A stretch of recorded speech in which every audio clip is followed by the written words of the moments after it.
Estamos con la reseña de la jurisprudencia tributaria relevante. Quiero insistir que en esta reseña estamos tomando alguna jurisprudencia que consideramos más importante,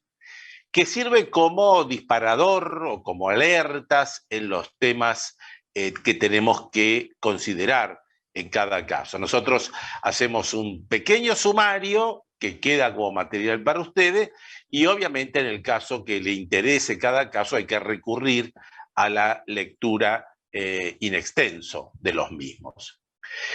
Comenzamos con temas de procedimiento fiscal y el caso Nardini del Tribunal Fiscal es justamente sobre recurso de amparo. Este tema de recursos de amparo por mora que estamos viendo que se van sucediendo en las últimas reuniones. En este caso, un contribuyente que pide la devolución de las percepciones de la resolución 4815 vinculado al tema del impuesto país. Como consecuencia de esto, hay un retraso importante por parte de la administración tributaria, a tal punto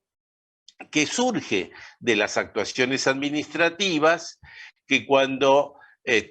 se presenta esta solicitud, dice que la administración tributaria, que la solicitud está sujeta a fiscalización, para lo cual será evaluada por las áreas de fiscalización correspondientes. Como consecuencia de esto, dice el Tribunal Fiscal que se ha observado un excesivo tiempo que transcurrió desde la recepción del pedido y como consecuencia de esto, sin haber tenido una respuesta por parte de la administración tributaria, se hace lugar al amparo, se da un plazo de 15 días para que la AFIP se expida respecto de la solicitud efectuada con costas al Fisco Nacional. Siguiendo con los temas de procedimiento fiscal, nos encontramos con otra causa del Tribunal Fiscal, el caso Vila Eliana. Este caso se discute una multa por defraudación fiscal. En esta defraudación fiscal hay un ajuste de inspección. El contribuyente no había presentado la declaración jurada original en tiempo, viene una inspección, hay un ajuste, se acepta el ajuste, presenta el contribuyente la declaración jurada rectificativa y por lo tanto se discute la defraudación fiscal, defraudación del artículo 46 y la presunción del 47b que el tribunal interpreta que se ajusta a derecho y por lo tanto confirma esta multa. El tema de recurso de amparo nuevamente se nos presenta ahora la Cámara Federal Contencioso Administrativa, la Sala 2 en la causa Santander Consumer, llega a la conclusión la Cámara que procede el recurso de amparo ante la falta de respuesta de la AFIP en el recurso de reconsideración presentado por el contribuyente por la denegatoria de una rectificativa en menos. Es decir, el contribuyente presenta una declaración jurada rectificativa, como consecuencia de esa rectificativa es rechazado por el fisco, el contribuyente presenta un recurso de reconsideración y por ese recurso de reconsideración no tenemos respuesta. Entonces acá se discute si ante esa situación, si ante esa mora del fisco corresponde la acción de amparo, cosa que se resuelve favorablemente y por lo tanto también acá se le otorga 15 días a la administración tributaria a fin de resolverlo. El tema de responsabilidad solidaria también nos ha ocupado en los últimos casos, algunas situaciones muy particulares, en este caso del Tribunal Fiscal, el caso Bekenstein, de la Sala D, donde el Tribunal Fiscal concluye en la nulidad de la determinación de la responsabilidad solidaria. En este caso, por defectos en la notificación que la propia administración reconoce que provocó en la notificación a quien era administrador del contribuyente. Como acá sabemos, la responsabilidad solidaria requiere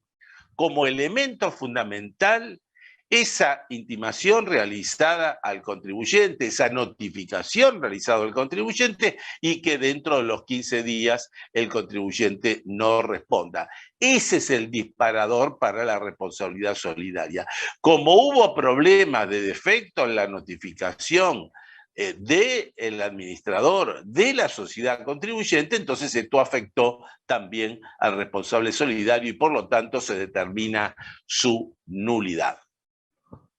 Un caso también interesante, en este caso también del Tribunal Fiscal, Servicios Agrícolas San Juan, hay una revocatoria de la determinación de oficio practicada por el fisco en el IVA a raíz de lo resuelto por la justicia federal que tuvo por incorrecto el rechazo del fisco del proceso de la reorganización. Hemos comentado aquí varias veces este doble camino que existe, porque la administración tributaria lo primero que hace es dictar un acto administrativo por el cual rechaza la reorganización societaria, en el caso que así fuera, y después termina siendo la determinación de oficio que sigue la línea del Tribunal Fiscal y de instancias superiores. Acá, basado en un tema de, yo diría, economía procesal, el Tribunal Fiscal toma la decisión de la justicia federal en cuanto había tenido por incorrecto ese rechazo del fisco y por lo tanto rechaza también la determinación en el impuesto que había hecho en tal carácter la administración tributaria.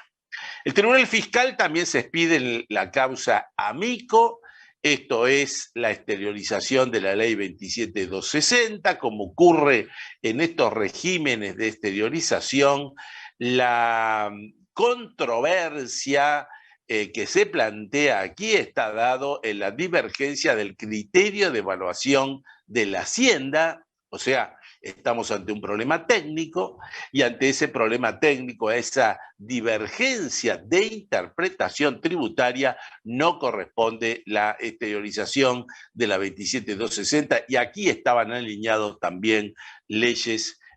posterior en el mismo sentido.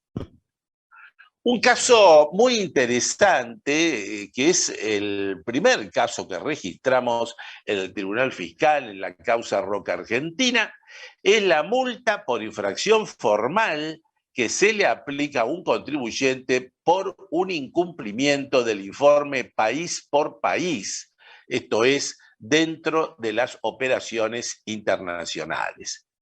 El aspecto, yo diría, fundamental que acá se señala es que pese a este incumplimiento, la administración tributaria se pudo munir de esa información y se pudo munir a través de la información que recibe de España como consecuencia del intercambio de información con nuestro país. Es decir, no quedó inconclusa la situación del contribuyente y este aspecto es el que recoge la mayoría en el voto de los vocales por Porato y Pérez con la disidencia de Magallón, como consecuencia de lo cual se dispone la revocatoria de la multa.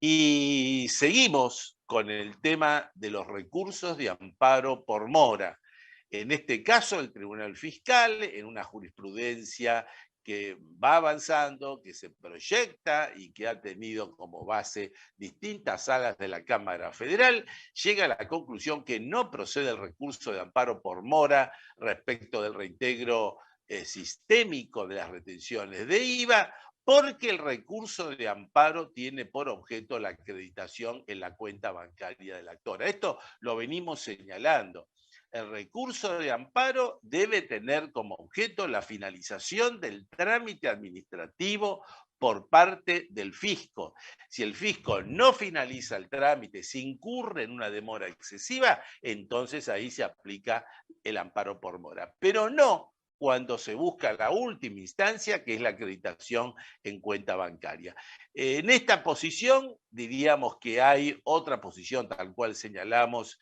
que coincide la Cámara Federal, pero hay alguna votación en minoría del Tribunal Fiscal que no coincide con esta posición. El caso austral, líneas aéreas, donde llega el Tribunal Fiscal a la conclusión de que no tiene competencia en una contienda tributaria entre dos entes que son del sector público y como sabemos esta contienda debe ser resuelta por el Procurador del Tesoro o el Poder Ejecutivo según los montos que se encuentren en discusión. Y seguimos con las infracciones formales, seguimos con los temas de procedimiento formal. Nuevo caso de infracción formal, ahora distinto, es por incumplimiento de la presentación de declaraciones juradas informativas del régimen informativo de compras y ventas de la resolución 3685, donde acá queda demostrado que hubo un incumplimiento del deber de información del contribuyente, pero en realidad el aspecto central donde se discute, dado que hubo varios incumplimientos, si es razonable que el contribuyente tenga varias multas, tantas como incumplimientos haya registrado, y esta es la posición que llega el Tribunal Fiscal. En otro caso, recurso de amparo por mora,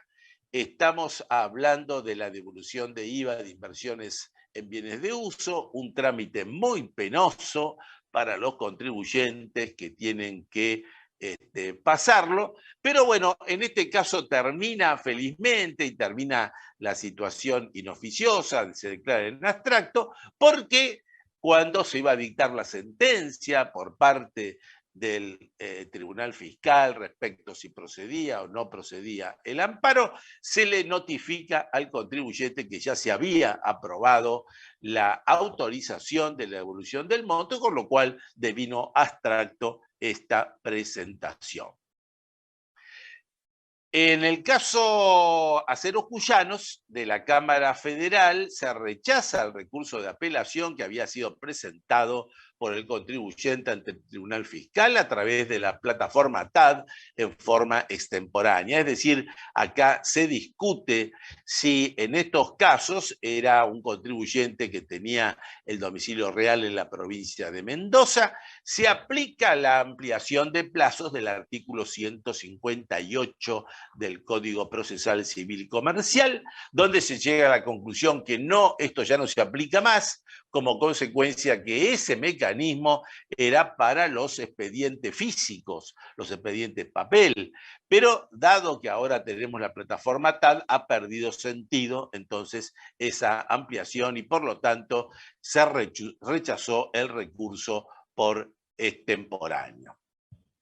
Siguiendo con la jurisprudencia, vamos a otro caso interesante. Se plantea la competencia del Tribunal Fiscal para entender el recurso de apelación contra la resolución de la AFIP que rechazó la declaración jurada rectificativa número 1 del impuesto a los bienes personales. Es decir, el contribuyente presenta la declaración jurada rectificativa de bienes personales, lo hace menos, la administración tributaria se lo rechaza y además le indica la vía recursiva que le corresponde, que es la acción de repetición. Ante esto presenta el recurso de apelación al Tribunal Fiscal y obviamente el Tribunal Fiscal no tiene competencia habida cuenta de las normas legales. Un caso donde reincidimos con una doctrina que va ganando lugar, el caso HSBC Argentina Holding, donde la doctrina es que los gastos asociados a la obtención de dividendos son deducibles en el impuesto a las ganancias, el tema central, la tesis. Entonces es el de la exención o la no grabación, la asimilación a la no grabación, en definitiva, de los dividendos, que, dicho sea de paso, para llegar a esta posición de la deducción del impuesto a la ganancia, hay una jurisprudencia en igual sentido de la Sala 4, en el caso de HSBC, New York Life Seguros de Vida, Pampa Energía de la Sala 1 y el Grupo Financiero Galicia de la Sala 5. Un caso muy interesante de la Corte ahora, reciente, Riva Iberia, sucursal Argentina, donde estamos ante un caso de transferencia de fondos de comercio que se da en un mismo conjunto económico. Y entonces se discute la procedencia de la resolución 2513 en cuanto al requisito de publicidad e inscripción en esta situación tan particular previsto por la resolución 2513. Es aquí donde la Corte declara la inconstitucionalidad, en este caso, de la resolución 2513, y el fundamento es que de la lectura de las normas legales, que es el artículo 77 de ganancias, 105 del reglamento y el artículo 33 y 88 de la ley 19.550, solo se exige esos requisitos que estamos hablando, que es la publicidad, la inscripción, en los casos de escisión y fusión de sociedades, pero no en los casos como el que acá nos ocupaba, que era la transferencia de fondos de comercio. Y en base a este importante pronunciamiento, la Corte entonces fija su posición respecto, insisto, de la inconstitucionalidad de la resolución 2513 en cuanto al requisito de publicidad e inscripción en las transferencias de fondos de comercio. Respecto de el reconocimiento de exención de impuestos a las ganancias, esta es una asociación sin fines de lucro que actuaba como intermediaria entre los asociados, las obras sociales y las empresas de medicina prepaga. La conclusión de la Cámara Federal de Salta, en este caso de la Sala 2, es que procede el reconocimiento de la exención, básicamente porque se llega a la conclusión que se dan las condiciones de beneficio público y que el patrimonio social está destinado a los fines de creación y nada se pudo probar en sentido contrario por la administración tributaria. Bueno, y los impuestos llegaron también al fútbol. Un tema que había quedado en algún momento solucionado vuelve a la palestra con este antecedente del Club Atlético Huracán del Tribunal Fiscal, donde se discute la gravabilidad o no de los clubes de fútbol respecto del IVA. Es decir, básicamente aquí está en cuestión la publicidad que tienen los clubes de fútbol y el valor de las entradas para ver el fútbol profesional. Y aquí llegamos a la conclusión que el Tribunal Fiscal confirma la resolución apelada en cuanto a la determinación de oficio en el IVA. Para esto hay dos conclusiones importantes del tribunal. Primero, la vieja reforma de la ley 12.965, que había incorporado una norma en el impuesto a los réditos, que después se incorporó al impuesto a las ganancias, interpreta el tribunal que no se encontraba vigente a la entrada en vigencia de la ley 25.920. Y que la norma específica de valor agregado del artículo 7, inciso H.11, que había sido incorporado por el decreto 845 del 01, de manera específica establece una exención, pero esa exención se aplica exclusivamente a la contraprestación de acceso a los espectáculos de carácter deportivo amateur, que no es el caso del fútbol profesional. Aquí se abre entonces una nueva veta de discusión respecto del fútbol. El caso Mastelone de la Cámara Federal de Apelaciones de San Martín de la Sala 2 lo señalamos porque se discute la repetición del impuesto a los ingresos de ganancia mínima presunta. Esto es en conformidad con la línea jurisprudencial que venimos analizando últimamente, me refiero a Hermitage, me refiero a Diario Perfil y más recientemente a Endesa Costanera. Pero acá el elemento adicional es que los pagos habían sido realizados con bonos, esos bonos de los decretos 379 979 del año 2001 y la ley 22317, y aquí es donde se opone entonces al fisco, porque el pago fue realizado de esta manera. La posición de la Cámara es que aún en esos casos procede la devolución de los montos correspondientes. Nuevamente, en materia del inmueble rural afectado por una persona humana, una explotación unipersonal, la remanida posición, la doctrina que se encuentra exento del impuesto a los bienes personales, en este caso es la Cámara Federal, la Sala 1, en el caso Naón. Y aquí recordamos que hay una línea jurisprudencial que avanza en este sentido, el caso Gaviglio de la Sala 4, de la Cámara Federal, que dicho sea de paso, esta decisión de la Cámara se encuentra firme al declarar la Corte Suprema inadmisible el recurso extraordinario y también la causa Olazo, que oportunamente la consideramos de la Sala 2 de la Cámara de Apelaciones. Un caso muy interesante para tenerlo en cuenta es el caso Doldán de la Cámara de Apelaciones, donde acá se dispone la exclusión del impuesto al valor agregado de un contribuyente donde intenta probar que las diferencias patrimoniales quedaban justificadas por una donación que había recibido del padre a través de una escritura. Acá lo interesante es que el valor probatorio de las donaciones, esto hay que tenerlo en cuenta, se circunscribe a los hechos que el escribano tiene a la vista, o sea, a la verificación de su existencia y de su estado, y de eso aparece la fe pública. En este caso, el escribano certificó la existencia de una donación realizada 2 años antes, y no tuvo en vista la entrega de dinero que los padres y el actor dijeron que fue donado y por lo tanto se desestimaron los agravios. Importante esta decisión jurisprudencial.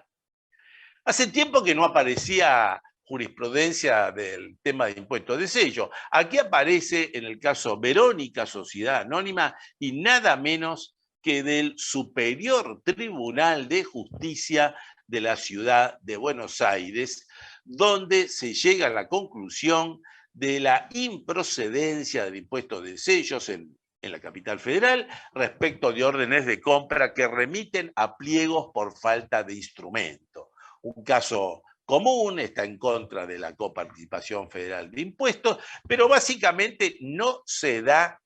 la existencia del instrumento. Y esa existencia de instrumento, una vez más, insiste el más alto tribunal, que no se puede construir a través de un conjunto instrumental. Y de esta forma se llega a la improcedencia del impuesto.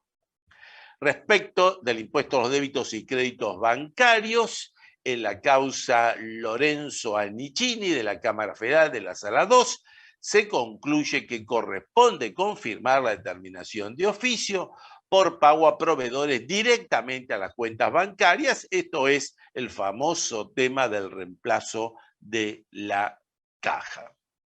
Un caso también interesante es el de la obligación alimentaria de los hijos que viven en España y que el padre debía hacerlo desde el país, y acá se discute si corresponde o no el impuesto país. La conclusión de la Cámara Federal de Apelaciones de La Plata, la Sala 3, es que sí,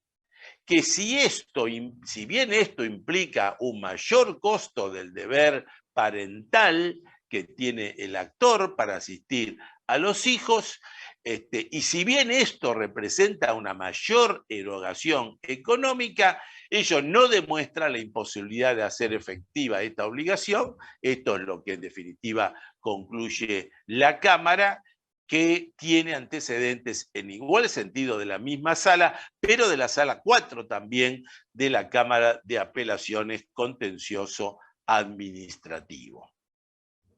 Bueno, vamos a cerrar ahora con algunos casos penales tributarios. Por un lado, en este caso Steel Group, este caso viene de Mendoza, de la Cámara Federal de Mendoza, la confirmación del procesamiento por insolvencia fiscal, en este caso se da el supuesto por la venta de 5 automóviles de propiedad de la empresa, donde además se probó que no se habían registrado acreditaciones bancarias a favor de la sociedad que respondieran y respaldaran los actos de venta simulados.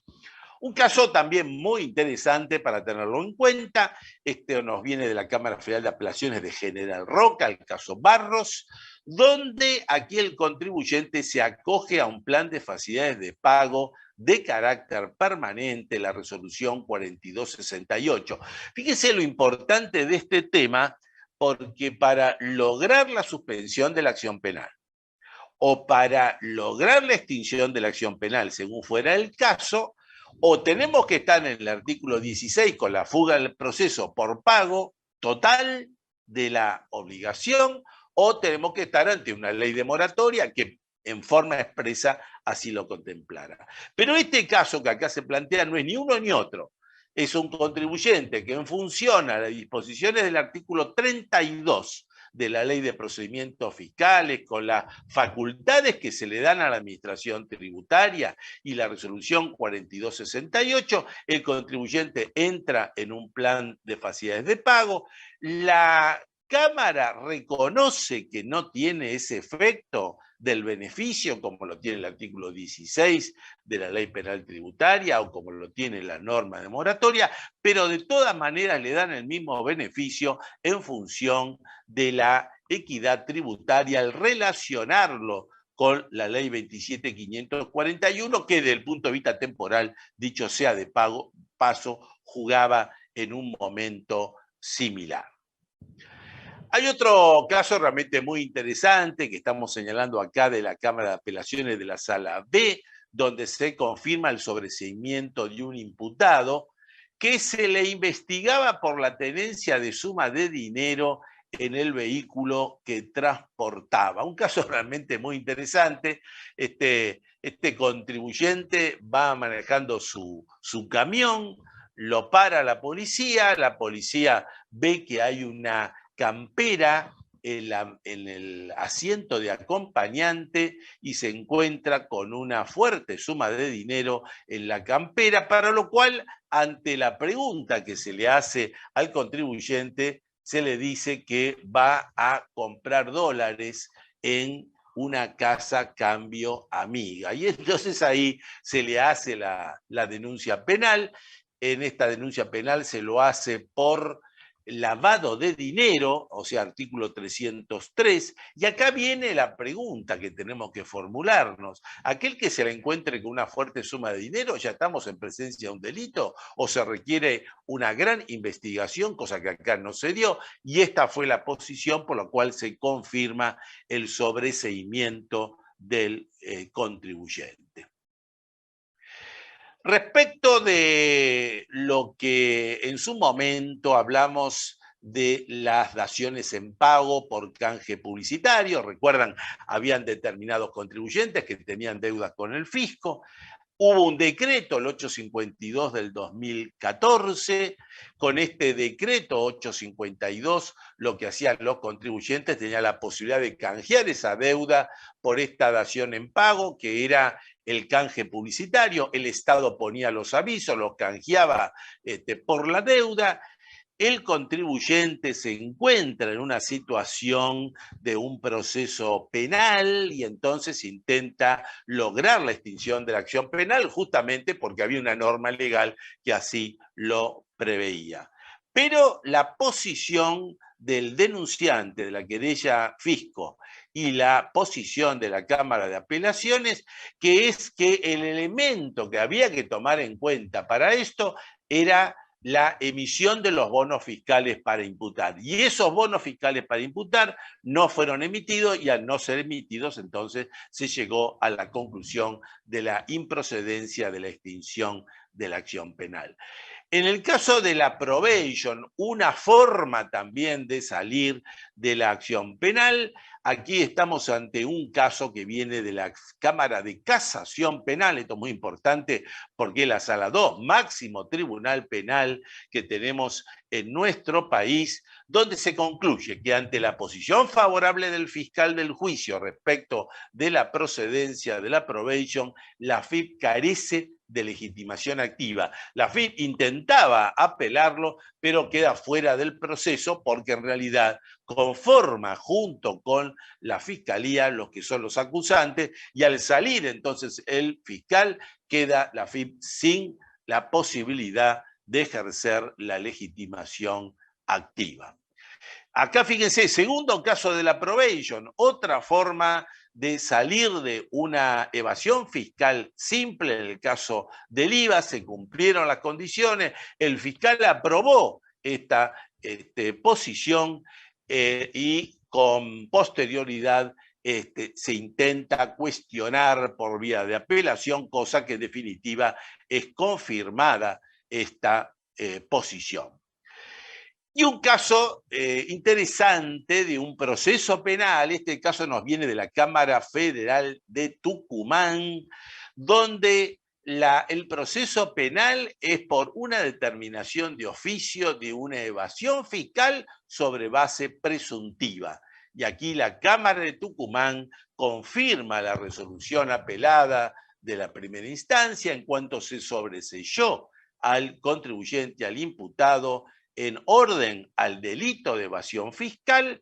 porque la determinación de oficio se realiza sobre base presuntiva de acuerdo con la ley 19 de la ley, artículo 19 de la ley penal tributaria. Recordemos que acá entonces no procede, se lo exime a la dirección, a la querella, a la FIP, de hacer las denuncias penales en la medida que la determinación de oficio sea exclusivamente sobre base presuntiva. Porque si es sobre base presuntiva, pero además hace una investigación adicional el fisco para determinar el dolo, estos procesos penales son perfectamente procedentes. Bueno, y ya estamos cerrando esta reseña de casos. En la parte procesal nos encontramos también en la parte penal tributaria con algunos antecedentes interesantes. Recordamos que las imputaciones no solamente es como tradicionalmente se hacía a las personas humanas, sino también a las personas jurídicas, pero acá justamente ese es el tema que se discute porque se declara la nulidad del acto de procesamiento que fue realizado a una persona jurídica en función de las particulares y ambiguos términos empleados para el llamado a prestar declaración indagatoria. Justamente las declaraciones indagatorias que a veces se han realizado a una misma persona, que se realiza, por ejemplo, por ser imputado o persona humana como presidente de la sociedad y además como representante de la sociedad, se ha dicho que esas declaraciones indagatorias deben ser separadas. Pero en este caso eso se había realizado, pero el tema había sido justamente la convocatoria y en base a eso entonces se determinó la nulidad. El último caso que vamos ahora a señalar es el caso que hemos ya visto algunos antecedentes, donde se discute el objeto del proceso penal, es decir, si hay una estafa informática, el artículo 153 bis del Código Penal, donde hay alguien que tiene un acceso ilegítimo al perfil de la FIP, del contribuyente, que modifica la situación fiscal para lograr un beneficio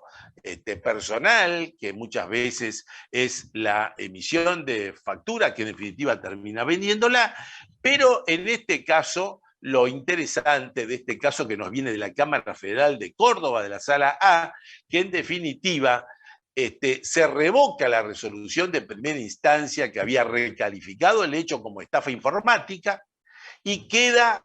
bajo la ley penal tributaria con el delito específico de la alteración dolosa de registros, porque la alteración dolosa de registros es mucho más específica que la estafa informática del Código Penal del artículo 153 bis, habida cuenta que acá se requiere no solamente que se utilice indebidamente el perfil informático y la clave del contribuyente, sino además que esto tenga un objetivo patrimonial, que es en definitiva lo que pasó en este caso.